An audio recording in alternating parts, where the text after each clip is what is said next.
10 foot पाके भी gap देना पड़ेगा। यहाँ आपने कई काम जो है अंदर वो हल भी किए, वीडियो साहब को बोलकर 50 लाख रुपए का जो है वो ऐलान भी किया है। देखिए, आज हमारा विज़िट जो था, पहले हमने 2 दिन पहले रखा था यहाँ पे आने का, लेकिन मिलाद के प्रोग्राम्स जो थे उसमें मैं नहीं चाहता था, और मेरे यहाँ पे जो सीनियर साथी हैं उन्होंने कहा कि मिलाद के प्रोग्राम जो है चल रहे हैं और उसको डिस्टर्ब नहीं होना चाहिए, तो हमने ये प्रोग्राम एक्सटेंड कर दिया था। आज की जो हमारी ये मीटिंग यहाँ पे हुई, जिसमें तमाम साथरा ब्लॉक के एक्स सरपंचेस, पंचेस और प्रोमिनेंट जो यहाँ के मोज़िज़ शहरी हैं वो यहाँ पे आए थे, और पार्टी के हमारे वर्कर्स साहिबान वो भी आए थे। उन्होंने अपनी अपनी डिमांड्स रखी। ये बड़ा ही मैं कहूँगा एक सादा ब्लॉक, और मैं अल्लाह का शुक्र करता हूँ आज के दिन कि जो इनिशिएट मैंने 2012-13 में लिया, साथरा को अलग ब्लॉक बनाया, साथरा में उस वक्त बैंक खोला, साथरा में कॉलेज आया, साथरा में हमारे PHC खोली, मतलब काफ़ी हमने हॉस्पिटल ये तरह किया।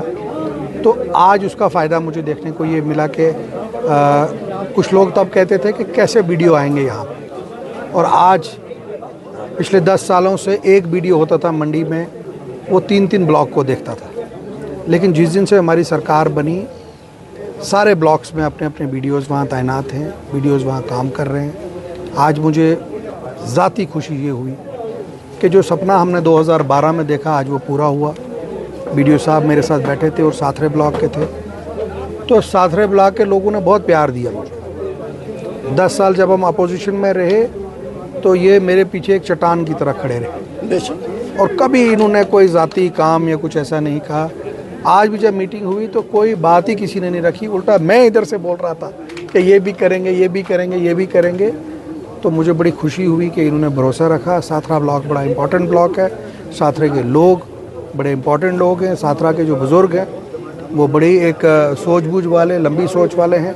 50 लाख रुपए मैंने इनको अपनी तरफ से जो है साथरा ब्लॉक के डिस्पोजल पे रख दिया है, जिसके लिए यह बैठ के जो यहाँ के मेंबर हजरात हैं, जो यहाँ के प्रोमिनेंट लोग हैं, ये बैठ के जो जिस तरीके से डिसाइड करेंगे उनको किया जाएगा। और ख़ास करके मैंने ये 50 लाख रुपए इनको इसलिए दिया है कि जो फ्लड में नुकसानात हुए हैं, मैं नहीं कहूँगा सब जगह नहीं हम कर सकते इमीडिएटली पूरी, लेकिन उसके लिए हमें क्या करना है, जो क्रिटिकल जगह हैं, जैसे कहीं पे कोई घर गिरने वाला है, कहीं पे कोई मसला है, उसको मीटअप करना है। इसके अलावा जो MG निर्गम है जो है, हमने उसमें लगभग 4.5 करोड़ रुपया साथरा के डिस्पोजल पे रखा है।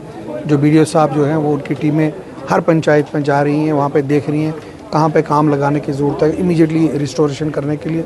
उसके लिए मैंने BDO साहब को कहा कि आप जल्द से जल्द उसको टेकअप करिए, उसको वहाँ पहुँचाइए। सर, आपने एक बात अंदर रखी कि कुछ स्कूल अपग्रेड हुए, वो लिस्ट आई थी जिसमें मेंढर तहसील, वो कैंसिल हो गई लिस्ट। क्या वो हकीकत था या नहीं, वो लिस्ट जो थी वो गलत लिस्ट बनी थी, और जब सेक्रेटरीट में मीटिंग हुई, ऑनरेबल मिनिस्टर साहिबा उस पर बहुत नाराज़ हुए कि ऐसे कैसे लिस्ट बन गई, और लिस्ट वो थी ही नहीं, वो ऐसे ही लिस्ट बनी थी, और उसके बाद वो ऑर्डर जो है गवर्नमेंट ने विड्रॉ कर लिया है। तो उसके बाद अब हमने ये फैसला किया है, फिर ऑनरेबल मिनिस्टर साहिबा ने CO साहब को डायरेक्शन दी कि आप प्लान कर लीजिए कहाँ पे ज़रूरी है, कागज़ फिजिबिलिटी और टेक्निकली देख लीजिए, जो जगह बनती है फिजिबल है उसकी आप डिटेल भेज दीजिए, क्योंकि स्कूल अपग्रेडेशन पे 2023 में गवर्नर रूल में उन पर बैन लगा हुआ है। तो उन्होंने कहा आप लिस्ट बना के रखिए, फिर वो कैबिनेट में देखेंगे किस तरीके से उसको किया जाए ताकि वो दोबारा से खुलें। और स्कूल, साथरे का स्कूल वेरी इंपॉर्टेंट स्कूल, और बदकिस्मती देखिए 2013 में हमने अपनी हुकूमत में स्कूल को अपग्रेड किया, हायर सेकेंडरी बनाया, यहाँ पे बोर्ड लग गया, सब कुछ हो गया। और 2000 बदकिस्मती ये हुई कि फ्लड आया, फ्लड जैसे ख़त्म हुआ दूसरी सरकार आई, उन्होंने ये स्कूल उठा के कहीं और दे दिया।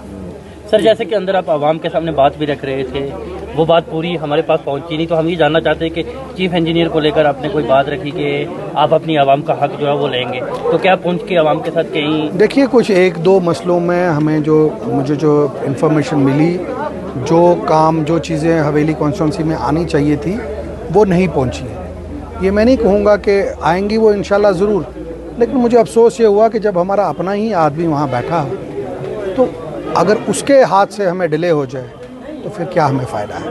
मैंने उसी वक्त वो बात ऑनरेबल चीफ मिनिस्टर साहब के नोटिस में लाई है, और इंशाल्लाह वो जल्द से जल्द पूरी होगी और पुंछ हवेली कॉन्स्टिट्यूंसी के अंदर लोगों की तमाम मुश्किलें हल होंगी। वो पानी है, बिजली है, रास्ते हैं, सड़कें हैं। सड़कें हमने ऑलरेडी, मैंने आपको कहा, 5 रोड़ा 1 ब्लॉक, तो 5 रोड़ा 5 ब्लॉक, ये हमने अप्रूवल ले लिया है। 7 और रोडें हैं, मैं उनके नाम नहीं बताऊंगा क्योंकि फिर आपको पता ही है। सर लास्ट बार रहेगा आप 7 और रोडें हैं, वो भी इंशाल्लाह 5-6 दिन में उनका भी प्रपोजल आना। आप जहाँ 5 रोडों की बात कर रहे हो, वाकई ये बात हकीकत है। हमने भी देखा कि जब आप MLA बने, आपने वहाँ लेटर दिए, सर्वे हुए, सब कुछ हुआ, लेकिन आज कुछ लोग जो है वो आपके ओपोजिशन के, वो ये कह रहे हैं कि ये रोडें हमने दी, तो हकीकत कितनी इसमें है? आप सैंक्शन कागज़ का वो सैंक्शन 2024 नवंबर में हुई है, जो जिसके लिए प्रपोज़ल आया नवंबर में, और उसके बाद 24 के बाद हमने उस पर काम किया और जहाँ जहाँ ये सड़क बनी वहाँ पे हमने इंजीनियर्स भेजे। मैंने मॉनिटरिंग की और मॉनिटरिंग करके इसीलिए इतने प्रोजेक्ट है क्योंकि मैंने मॉनिटरिंग खुद की और वहाँ पे करके उसके बाद इनका अप्रूवल भी लाया। तो चलो, वो एक गालिब का शेर है, बड़ा अच्छा है ख्याल, गालिब दिल बहलाने का। तो वो दिल बहला रहे हैं, दिल में बहला रहे हैं। लोगों को क्या बताएंगे, लोगों को सब पता है। और मैंने जिस दिन इसकी प्रेस कॉन्फ्रेंस की, मैंने इसीलिए उस वक्त डॉक्यूमेंट्स दिखाए, और आज भी अगर आप वो डॉक्यूमेंट्स देखेंगे आपको पता चलेगा। तो अभी इन खाली आप मत समझिए 25 रोड तक ब्रेक है, वो है इब्तिदाई इश्क है, रोता है क्या आगे आगे देख होता है क्या।